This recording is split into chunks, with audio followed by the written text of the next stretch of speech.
Baik, bismillahirrahmanirrahim. Assalamualaikum warahmatullahi wabarakatuh. Alhamdulillahirabbil alamin. Wassalatu wassalamu ala asrafil anbiya'i wal mursalin Sayyidina Muhammadin wa ala alihi washabihi ajmain, amma ba'du. Alhamdulillah, kita masuk lagi ke kajian Al-Quran, baik secara lapasiyah maupun tafsiriyah hari ini. Dan saudara-saudara sekalian, jamaah Jamiatul Khair insyaallah dirahmati oleh Allah Subhanahu wa taala. Puji syukur kita panjat kepada Allah Subhanahu wa taala karena kita bisa hadiri kajian ini dan semoga membawa manfaat yang sebesar-besarnya dalam kehidupan kita. Kemudian kita lanjutkan lagi kajian Al-Qur'an secara tafsiriyah. Adapun surah yang kita bahas adalah surah An-Nazi'at dari ayat 15 sampai dengan 33. Seperti biasa, sebelum kita membahas secara bersama, kita bacakan dulu ayatnya secara bersama. A'udzu billahi minasy syaithanir rajim. A'udzu billahi minasy syaithanir rajim. Hal ataka haditsu Musa?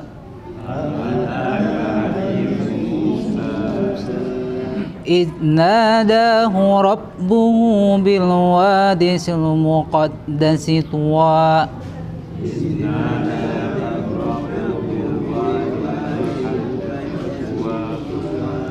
اذهب إلى فرعون إنه طغى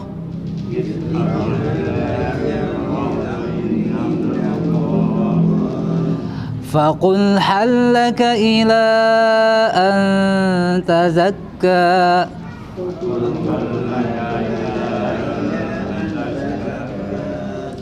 وأهديك إلى ربك فتخشى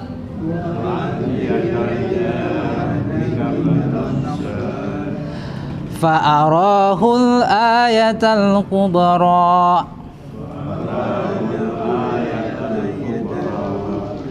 فكذب وعصى ثم أدبر يسعى فحشر فنادى فقال أنا ربكم الأعلى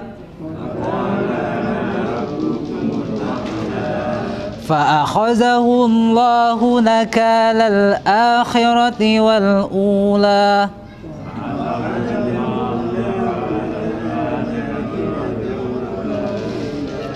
إن في ذلك لعبرة لمن يخشى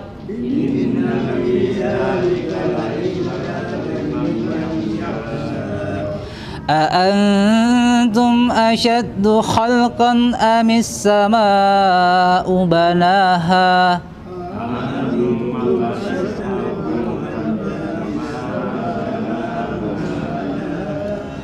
رفع سمكها فسواها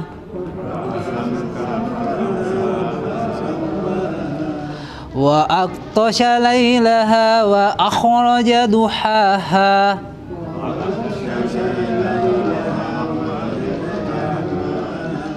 والأرض بعد ذلك دحاها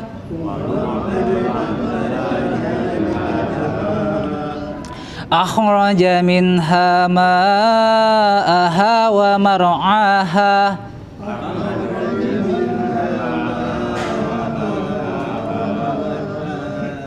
والجبال أرساها متاعا لكم ولأنعامكم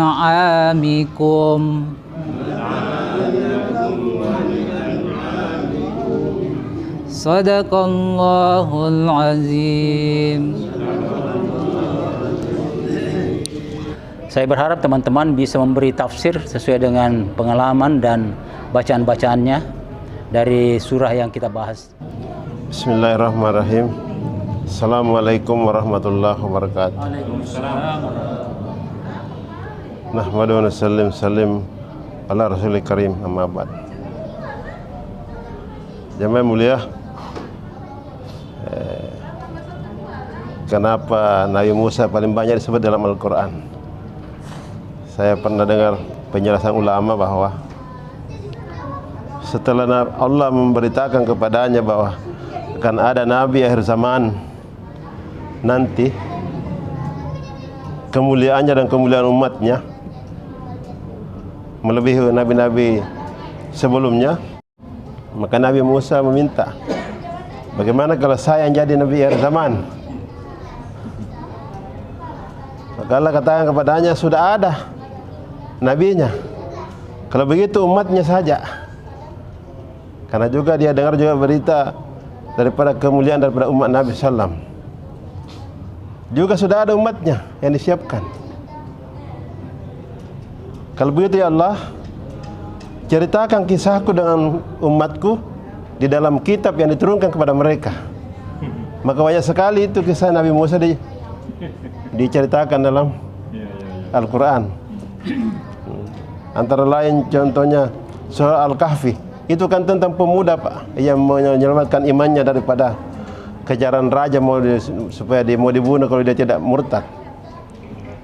Itu pun ada di dalamnya cerita Nabi Musa juga. Jadi banyak sekali ini.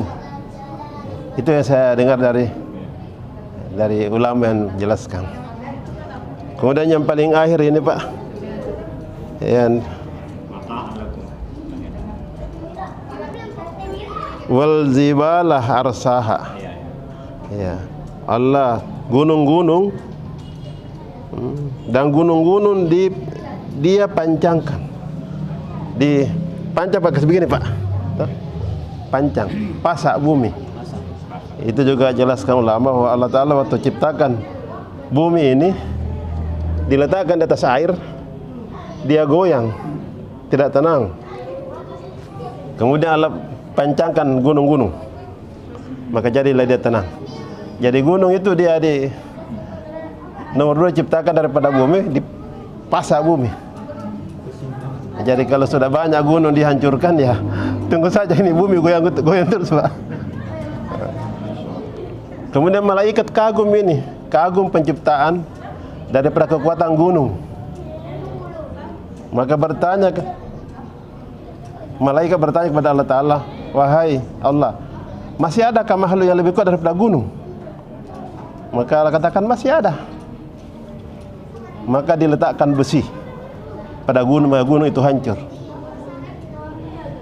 Ya sekarang ya kita dengar apa? Diledakkan dengan dinamik Pak, maka gunung hancur. Malaikat pun kagum mengenai kekuatan daripada besi. Ya Allah, apakah masih ada kekuatan daripada selain daripada besi? Masih ada. Itu kekuatan api. Letakkan api maka besi pun meleleh. Malaikat kagum lagi. Ya Allah, apakah masih ada daripada kekuatan api yang melebihi? Masih ada. Kekuatan air. Maka Allah letakkan air, maka api jadi padam. Kemudian malaikat masih bertanya, ya Allah, apa masih ada kekuatan daripada melebihi kekuatan air? Masih ada. Kekuatan angin. Maka Allah terbangkan itu air Pak. Kemudian masih bertanya lagi, ya Allah, apakah masih ada? Masih ada. Kekuatan yang melebihi semua itu. Kekuatan daripada orang beriman. Satu ucapannya la ilaha illallah dan ikhlas, maka tiang aras bergetar. Jadi orang beriman Pak bisa menggetarkan tiangnya aras. Ada 8 yang ulama jelaskan tiangnya aras. Dan itu bergetar. Dan baru berhenti bergetar kalau Allah telah mengampuni orang yang mengucapkan tadi dengan ikhlas. Baru tiang aras berhenti bergetar. Itu pantas kekuatan itu daripada sambungan daripada kekuatan daripada gunung. Dan kemudian ini perintah dakwah kepada Nabi Musa untuk supaya menuju ke Fir'aun karena sudah melampaui batas. Nah, melampauinya kan sudah jelaskan juga mengaku Tuhan.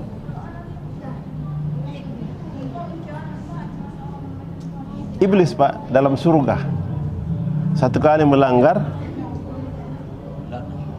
tidak mau dia bersujud kepada Adam, dia hanya merasa aku lebih baik daripada dia. Ana khairum minhu. Allah sudah usir dari surga, keluar surga. Dia hanya merasa lebih baik, dan dia katakan itu di depannya Allah, di hadapan Allah Ta'ala. Tapi manusia Pak, apabila tidak ada iman, tidak ada agama, potensinya bukan hanya merasa lebih baik, tapi merasa Tuhan. Contohnya ini. Bismillahirrahmanirrahim. Assalamualaikum warahmatullahi ta'ala wabarakatuh. Malam ini insya Allah kita membahas An-Nasiat. Mulai dari ayat 1 sampai 15 itu memang kalau tidak salah ingat masalah cabut-cabut nyawa oleh malaikat. Dan malam ini kita start mulai 15. Hal ataka hadisu Musa. Jadi banyak menceritakan Musa. Malam ini mungkin saya ingin mengingatkan juga suatu risalah atau makalah tentang Musa. Musa ini hidup di zaman Firaun. Pada saat itu Raja Firaun memerintahkan kalau ada bayi laki-laki supaya langsung dibunuh, karena dia takut akan ada yang gantikan nanti. Pada saat itu juga Musa dikandung sama ibunya, dan karena ketakutannya dimasukkanlah dalam satu kotak, dialirkan dalam sungai. Ini bayi Musa, dan kebetulan kotaknya yang ada Musa di dalam tersangkut di istana Raja Firaun. Sama permaisuri Raja Firaun, diambillah kotak itu dan dibuka, ternyata bayi di dalamnya. Dan atas kesepakatan Firaun, ini riwayat saya pernah baca Pak, dia bilang ini jangan dibunuh, saya mau pelihara, ya, pelihara sampai remaja. Singkat cerita, itu dia mengembara, susah makan dan seterusnya. Kemudian dipersingkat lagi. Pada suatu waktu dia melihat sumur, orang berduyun-duyun mengambil air untuk memberi minum kambingnya. Dan pada waktu itu dia melihat dua perempuan cantik tidak bisa mengambil air karena banyaknya laki-laki yang kekar, tidak diberi kesempatan mengambil air. Masuklah Musa pada waktu itu. Musa belum nabi pada saat itu, belum nabi. Dia tolong itu perempuan, diambilkan air. Karena ini ya, perempuan merasa barusan dia mendapatkan satu pemuda yang agak baik hati dan kuat. Kenapa kuat? Di tempat air itu katanya ada suatu batu yang besar yang hanya bisa diangkat oleh 6 orang laki-laki, tapi ternyata Musa bisa mengangkat sendiri. Dan perempuan itu terkagum-kagum sehingga dia melapor kepada ayahnya. Oleh orang tuanya si perempuan ini diundang Musa ke rumahnya. Dia bilang, bagaimana kalau kau tinggal di rumahku, memelihara kambingku selama 10 tahun, 8 tahun. Sebagai konsekuensinya saya nikahkan salah seorang anakku, putriku, kalau kau mau. Dan Musa bersedia pada waktu itu. Bahkan dia berani minta 10 tahun menjadi gembala kambing di situ. Pada waktu itu dia belum jadi nabi. Dan setelah berkeluarga, melaporlah sama mertuanya ingin kembali ke Mesir dulu. Dia bawa istrinya. Pertanyaannya ini mertuanya, kenapa? Saya akan menengok orang-orang yang disalimi di Mesir. Maksudnya di sini Raja Firaun. Di tengah jalan, dia melihat ini api di sana. Jadi Allah bersabda, hai Firaun, hai Musa, itu tongkatmu buang saja. Dia bilang, kenapa? Buang saja. Begitu dia buang, tiba-tiba jadi ular. Dan tangannya Musa menyala-nyala. Dalam ayat itu juga mengatakan bahwa ini ayat bukan hadis. Ini katanya dicoba kau, karena ada di sini ayat, pergilah kau ke Firaun. Kalau dia pergi ke Firaun tidak ada mujizat kira-kira kekuatannya, tentu diacuhkan. Jadi dicoba, ternyata ular itu ternyata tongkat itu ular. Menghadaplah sama Fir'aun. Begitu bagusnya nasihat Fir'aun, dia tidak mengatakan, "Hai Fir'aun, kau salah." Dia hanya mengatakan, ada keinginanmu untuk membersihkan diri. Jadi ini bahasanya mungkin juga ini petunjuk oleh Allah Subhanahu wa taala bahwa kalau ada sesuatu yang kita tidak ingini, jangan berkata keras, katakanlah dengan lembut. Seperti halnya Musa berbicara sama Fir'aun dengan bahasa yang lembut. Bismillahirrahmanirrahim. Ini Pak Nur ayat 19 ini. Wa ahdiyaka ila rabbika fatakhsha. Allah mengatakan kepada Musa, akan kupimpin kamu ke jalan Tuhanmu agar kamu takut kepadanya. Ya, jadi memang itu takut itu adalah bahagian daripada keimanan. Makanya orang yang takut artinya takut kepada Tuhan. Ketakutan kepada Tuhan sehingga tidak melanggar. Ketakutan kepada Tuhan sehingga dia ikuti perintah. Ya. Dan mudah-mudahan kita di sini semua termasuk orang takut kepada Allah. Dan kalau sudah takut kepada Allah, kita berani pada semua makhluknya. Jadi tidak ada makhluk yang kita takuti. Jadi kalau sudah takut kepada Allah, maka kita berani kepada semua makhluknya. Ya itu ya. Itu ya. Ya, makasih. Mudah-mudahan ada manfaatnya. Assalamualaikum warahmatullahi wabarakatuh.